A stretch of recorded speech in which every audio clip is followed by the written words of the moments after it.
పవిత్రమైనటువంటి ఈ యొక్క దీపావళి పండుగను పురస్కరించుకొని మా యొక్క బుర్రకథను ప్రదర్శించే అవకాశం ఇచ్చినటువంటి దొండపాటి దినేష్ గారికి, అలాగే అల్బానీ తెలుగు సంఘం యొక్క గౌరవ సలహాదారులకు, అలాగే పాలక వర్గానికి మరియు ఈ యొక్క సంఘంలోని సభ్యులందరికీ కూడా మా యొక్క బృందం తరపున ధన్యవాదాలు తెలియజేస్తూ, అలాగే మీ అందరికీ కూడా దీపావళి శుభాకాంక్షలతో మా యొక్క ఈ కార్యక్రమాన్ని ప్రారంభిస్తున్నామండి.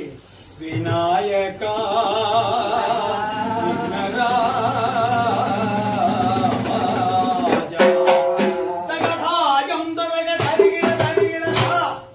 మాతలకు మాత మన భరతమాతను ముందుగా స్మరించుకుంటూ హిందూ ముస్లిం క్రైస్తవులు అందరూ నా సంతానమే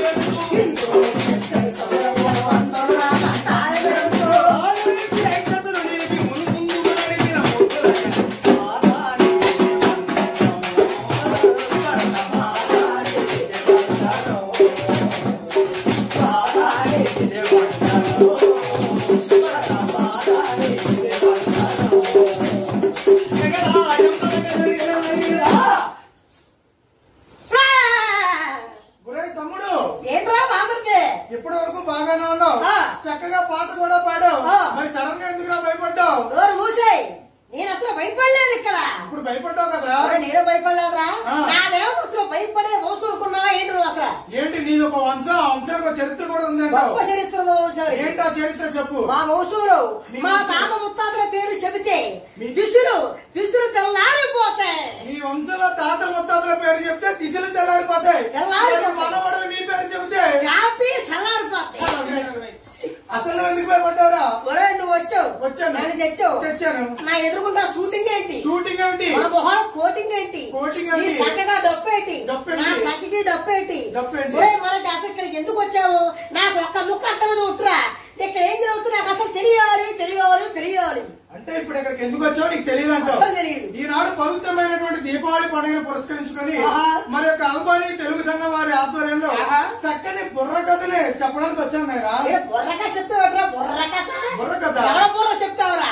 నా బుర్ర చెప్తావా? ఆడ బుర్ర చెప్తావా? లేకపోతే ఈ బుర్ర నువ్వే చెప్పుకుంటావా? బుర్రకథ అంటే వాడి బుర్ర వీడి బుర్ర అంటే ఏంటండి?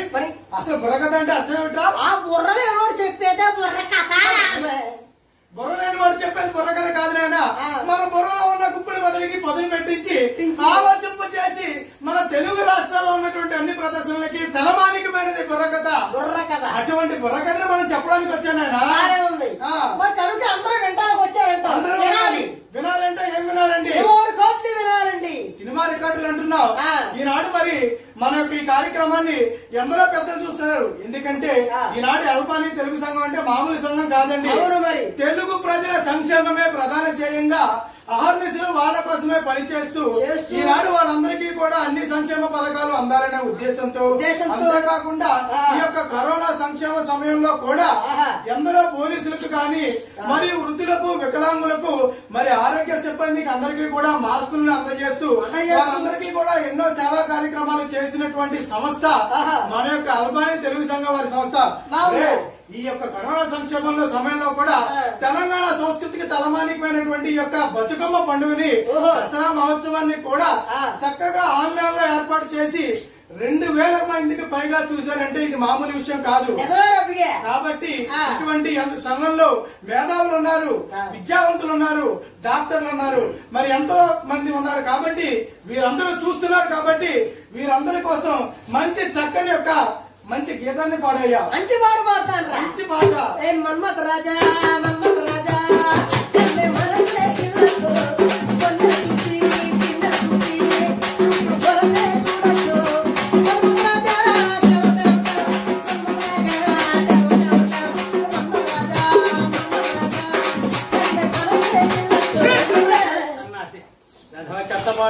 పవిత్రమైనటువంటి దీపావళి పండుగను పురస్కరించుకుని ఆ శ్రీకృష్ణ పరమాత్ముడు ఒక భక్తి గీతాన్ని పాడు నాయన.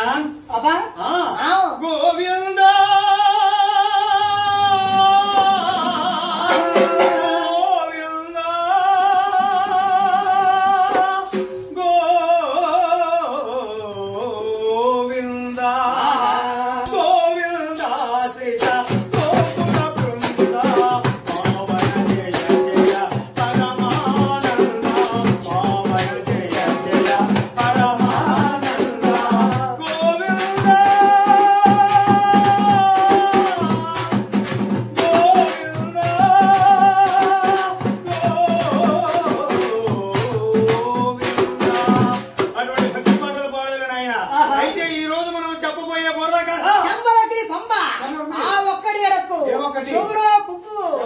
తిడుతున్నావు దొంగ రాస్కల్ తిడుతున్నావు ఖుషి ఖుషి వీడి ముఖమంతా మసి మసి సుబ్బు సుబ్బు వీడి ఒళ్ళంతా డబ్బు తాళం చేసి నువ్వే మనసంతా నువ్వే మనసంతా నువ్వే వీడి ఒళ్ళంతా కొవ్వే బాహుబలి బాహుబలి నరబలి నరబలి ఖైదీ నంబర్ 150 ఈనాడు ఇప్పుడు చెప్పబోయే బుర్ర కథ ఏమిటి అని అడిగాడు అన్నావు ఏమిటైతే ఎట్లని తిడుతున్నావు తిట్లు కాదు అట్లు కావరా ఇక లాక్డౌన్ కు ముందు వచ్చేటువంటి సినిమాలో హిట్లు రా హిట్లు ఏంటి మంది కూడా సినిమా హిట్లు ఇలాంటి సినిమాలు వచ్చేసి మరి బాగా ఆడతారు అటువంటి చెత్త చరిత్రలు కాదు నాయన ఈనాడు జరిగినటువంటి యథార్థ గాథ పవిత్రమైనటువంటి దీపావళి పండుగను ఏ విధంగా జరుపుకుంటున్నావు నరకాసురి వధ అనేటువంటి బుర్రగథ నేను చెప్పబోతున్నాను ఆయన భారత వీర కుమార విజయం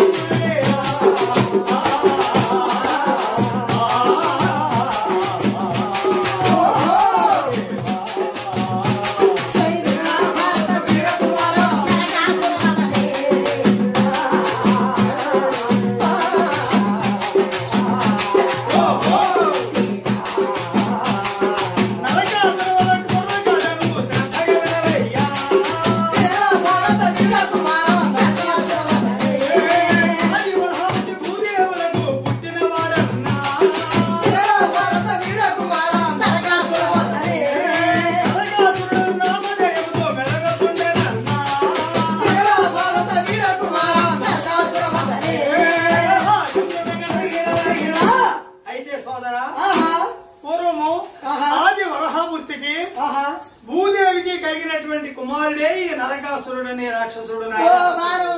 అయితే చిన్నతనము నుండి కూడా మరి రాక్షస గుణాలు కలిగినటువంటి ఈ నరకాసురుడిని చూసినటువంటి కన్నతల్లి భూదేవి ఎంతో చింతించింది. అయ్యో నా కుమారుడు మృత్యుంజయుడిగా ఉండాలి, చల్లగా ఉండాలి, ఇతనికి చావనది లేకుండా ఉండాలి అనేటువంటి కన్న ప్రేమ చేత తన భర్త గారైనటువంటి వరహామూర్తి వద్దకు వచ్చి ఈ విధంగా అడుగుతుంది, స్వామి నా కుమారుడైనటువంటి నరకాసురుడికి మృత్యుంజయుడిగా చావు లేకుండా వరాన్ని ప్రసాదించండి స్వామి అని ప్రార్థించగానే, చూడు భూదేవి, మరి పుట్టిన వాడికి గిట్టక తప్పదు, మరి గిట్టినవాడు మరలా పుట్టక తప్పదు. మరి ఎందుకంటే జనన మరణం అనేది మరి లోకలిపితం కదా. మరి నువ్వు అడిగేట వరం ఇది విరుద్ధం దేవి. అయినా సరే అడిగావు కాబట్టి వరాన్ని ఇస్తున్నాను. నీ కుమారుడికి నీ చేతిలో తప్ప ఇంక ఎవరి చేతులను చావు లేకుండా వరాన్ని ప్రసాదిస్తున్నాను అన్నాడు మరి వరహామూర్తి. ఆ మాటలకు ఆ కన్నతల్లి చాలా సంతోషించిందండి. ఎందుకంటే నా కుమారుని నేను చంపుకుంటానా, నా కొడుకు ఇంకా చావు లేదు, కొడుకు మృత్యుంజయుడని ఎంతో మురిసిపోయిందండి ఆ కన్నతల్లి. అందుకే అంటారండి కన్నతల్లిని మించిన ప్రేమ లేదంటారు. అందుకే ఒక మహాకవి ఏమన్నాడో తెలుసా, అసలు అమ్మ అనే పదవులు ఎంత తీయదనం ఉందండి. అసలు అమ్మ అంటే ఎవరండి? అమ్మ అంటే నాన్న పెళ్ళాం కాదు నాయన. ఆ అంటే ఆప్యాయత, మా అంటే మమకారం. ఈ రెండు కలబోసినది అమ్మ ప్రేమ. ఒరే అమ్మ ప్రేమ గురించి మన యొక్క ఒక కవి గారు ఏమని రాశాడంటే, లేదురా తల్లిని మించిన దైవం లేదురా,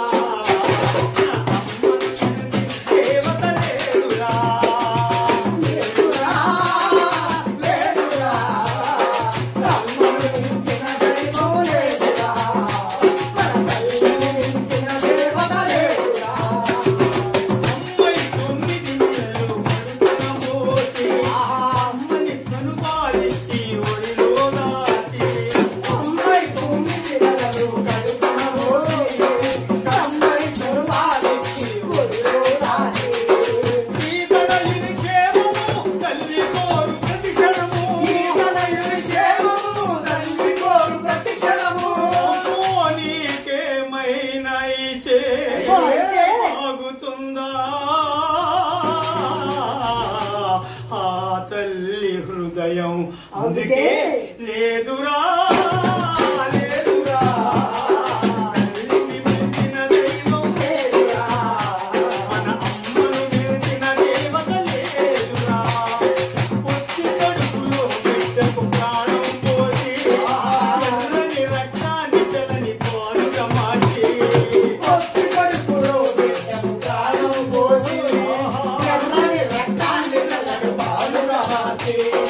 ఏ దేవుడిలో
అమ్మ చేతి వేళ్లతో ఎవరు వ్రాయగలరు అమ్మాను మాట కన్న కమ్మని కావ్యం ఎవరు పాడగలరు అమ్మాను రాగం కన్న తీయని రాగం అమ్మేరా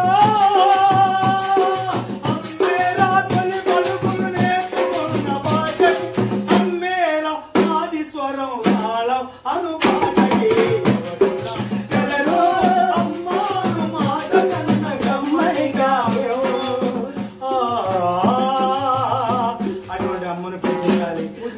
ప్రేమించాలి అమ్మను ప్రేమించాలని జన్మ జన్మ కాదు అందుకే పుట్టిన ప్రతి జీవి కూడా అమ్మాను కలుగుతున్నాడు అందుకే మన పుట్టిన భూమిని మాతృభూమి అంటున్నాం మనం మాట్లాడే భాషను మాతృభాష అంటున్నాం అటువంటి కన్న తల్లి అయినటువంటి ఆ భూదేవి కుమారుడికి మృత్యుంజయుడిగా ఆ దేవుడి దగ్గర వరాన్ని పొంది మరి ఎంతో సంతోషించిందండి ఆ భూదేవి కానీ మరి పువ్వు పుట్టగానే పరిమళిస్తుంది అన్నట్టు చిన్నప్పటి నుండి రాక్షస గుణాలు కలిగినటువంటి ఆ నరకాసురుడు అక్కడ నుండి మరి చక్కగా అడవి మార్గాన బయలుదేరి వెళుతున్నాడు నాయన పోయి ఒక ప్రాంతానికి చేరుకున్నాడు నాయన అయితే నాయన ఆ నరకాసురుడు రామఖ్యాపురం అనేటువంటి ప్రాంతాన్ని చేరుకుని అక్కడ తన రాజధానిగా చేసుకుని ఆ ప్రజలను మునులను ఏ విధంగా హింసలు పెడుతున్నాడయ్యా అయ్యా ప్రజలను మునులను నరకాసుడి పందులు పెట్టాడా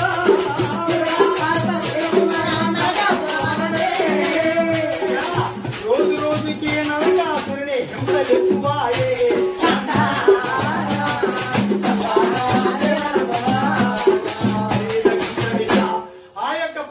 చేరుకున్నటువంటి నరకాసురుడు భగవంతుడు అతి క్రూరులైనటువంటి మొరాసురుడు హయగ్రీవుడు అనేటువంటి ముగ్గురు రాక్షసులను తన అంగరక్షుడుగా నియమించుకొని ఆ దేవతలకు యుద్ధాన్ని ప్రకటించి వారందరినీ కూడా ఓడించి ఆ దేవతలు ఎల్లప్పుడూ వేయించేటువంటి మణిపర్వతాన్ని తన సొంతం చేసుకున్నాడు నాయన వరుణుడి ఛత్రాన్ని మరి అందరినీ కూడా తన వశం చేసుకున్నటువంటి నరకాసురుడు నానా బాధలు పెడుతున్నాడండి మనులను దేవతలను కూడా ఆ బాధలు పడలేనటువంటి వారందరూ కూడా ఆ శ్రీకృష్ణ పరమాత్ముడి వద్దకు వచ్చి ఆ కృష్ణ పరమాత్ముని విధంగా ప్రార్థిస్తున్నారు నాయన రూప గోపాల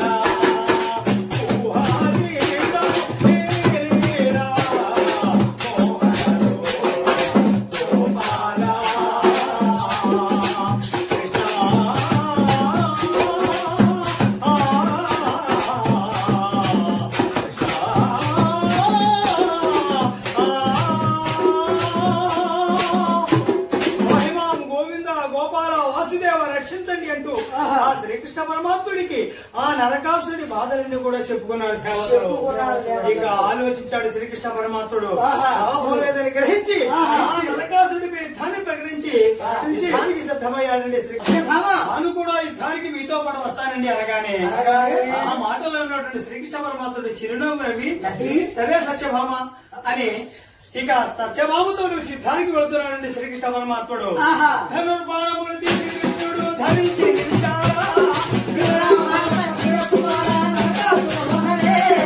సత్యభామతో కలిసి రథమును అధిరోహించాడా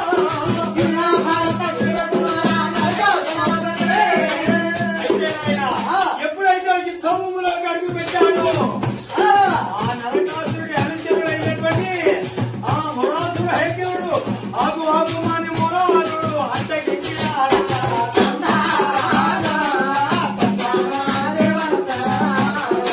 హయగ్రీవుడే కృష్ణుడి రథాన్ని అడ్డగించినాడా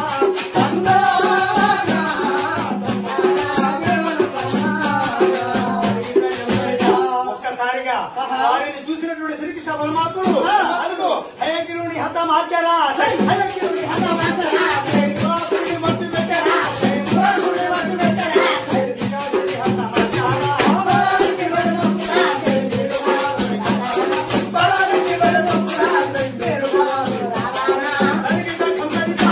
ఎప్పుడైతే ఆ నరకాసురుడి అనుచరులైనటువంటి మొరాసురుడి హయగ్రీవుని మట్టు పెట్టాడు అది గ్రహించినటువంటి ఆ నరకాసురుడు ఒక్కసారిగా కళ్ళన చేసి పట్ట పట్ట పట్ట పట్ట పళ్ళు గోచు పట్టుతర కట్టి వేగ బడాబలి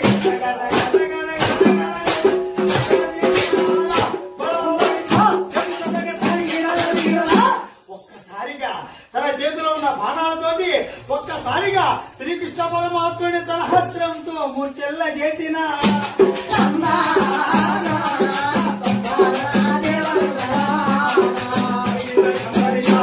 ఎప్పుడైతే శ్రీకృష్ణ పరమాత్ముడు మూర్ఛలో మునిగిపోయాడో అది గ్రహించినటువంటి సత్యభామ ఒక్కసారిగా వేరే నారిలా విజృంభిస్తూ ఏ విధంగా యుద్ధానికి ఉపక్రమిస్తుందయ్యా. అదిగో తన జడనే ముడి వేశారా, తన జడనే ముడి వేశారా, కట్టడా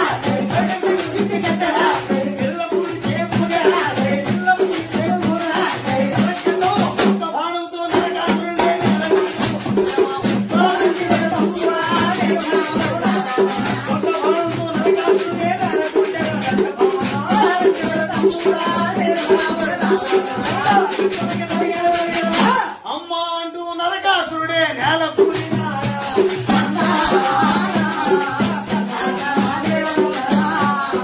అమ్మా అంటూ నరకాసురుడే నేల కూలినారా.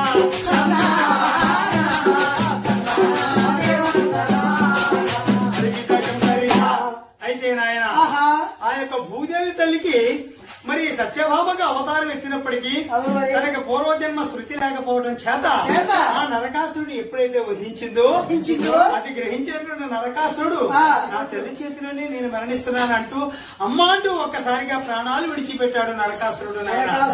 ఎప్పుడైతే నరకాసురుడు మరణించాడో అక్కడ ఉన్నటువంటి దేవతలందరూ కూడా ప్రజలందరూ కూడా ఆనందోత్సాహాలతో పండుగలు చేసుకున్నారు నాయన.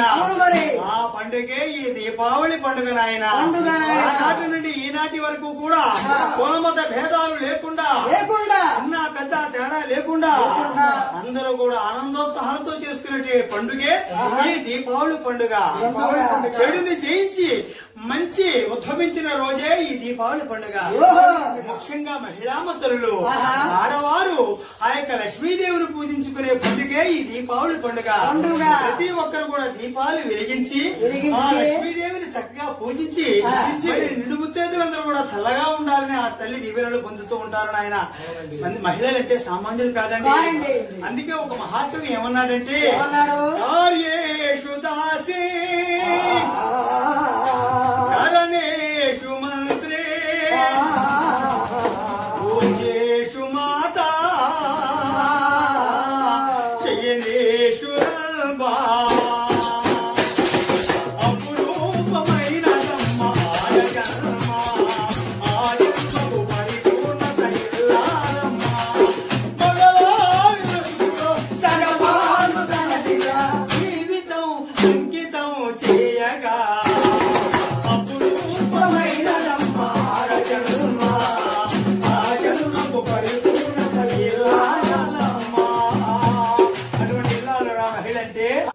అందుకే మహిళామ తల్లులు వీర నారీమణులు మరి ఈనాడు ఎన్నో విజయాలు సాధిస్తున్నారు.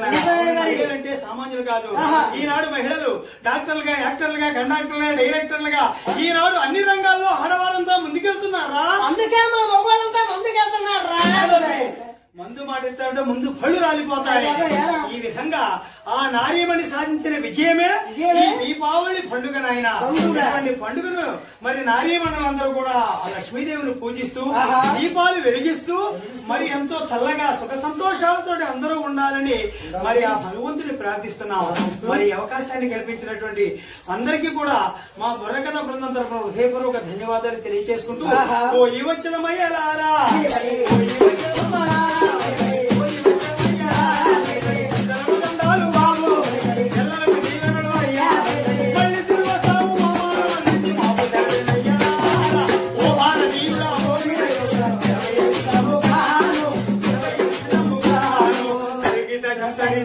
మరి ఇటువంటి చక్కటి అవకాశాన్ని కల్పించినటువంటి మరి మన యొక్క దొండపాటి దినేష్ గారికి, అధ్యక్షులైనటువంటి మన దొండపాటి దినేష్ గారికి, అలాగే మన సంఘం యొక్క గౌరవ సలహాదారులందరికీ, అలాగే పాలక వర్గాన్ని అందరికీ కూడా మరొకసారి ఎడవల్లి చిరంజీవి బుర్రకథ బృందం పశ్చిమ గోదావరి జిల్లా తరఫున మీ అందరికీ మనస్ఫూర్తిగా మా యొక్క ధన్యవాదాలు తెలియజేస్తూ ఇంతటితో మా ఈ కార్యక్రమాన్ని ముగిస్తున్నామండి. జై హింద్. అయితే పెద్దలారా, ఈ కరోనా కష్టకాలంలో మాలాంటి కళాకారులకు ఉపాధి లేక గత 9 నెలలుగా ఒక్క ప్రోగ్రాం కూడా లేక మా కళాకారులందరూ కూడా చాలా బాధలు పడుతున్నాం సార్. మరి ముఖానికి కోటింగ్ వేసి కూడా చాలా నెలలు అయిపోయిందండి. మరి ఏ ప్రోగ్రాము లేక ఎటువంటి ఉపాధి లేక కేవలం కళ మీద ఆధారపడుతున్నటువంటి కళాకారులు సార్. ఇటువంటి కళా కుటుంబాలు కొన్ని ఉన్నాయండి. కేవలం కళ కోసమే జీవిస్తూ, ఎందుకంటే మా తాత ముత్తాతల కాలం నుంచి కూడా మాది కళాకారులు, వృత్తి కళాకారులు అండి. ఈ వృత్తి కళాకారులు ఈ కళారంగం మీదే బ్రతుకుతున్నాం. అటువంటి కళాకారులకు ఈ 7-8 నెలలుగా ఈ కరోనా వల్ల ఒక ప్రోగ్రాం కూడా లేక కళాకారులు చాలా ఇబ్బందులు పాలవుతున్నామండి.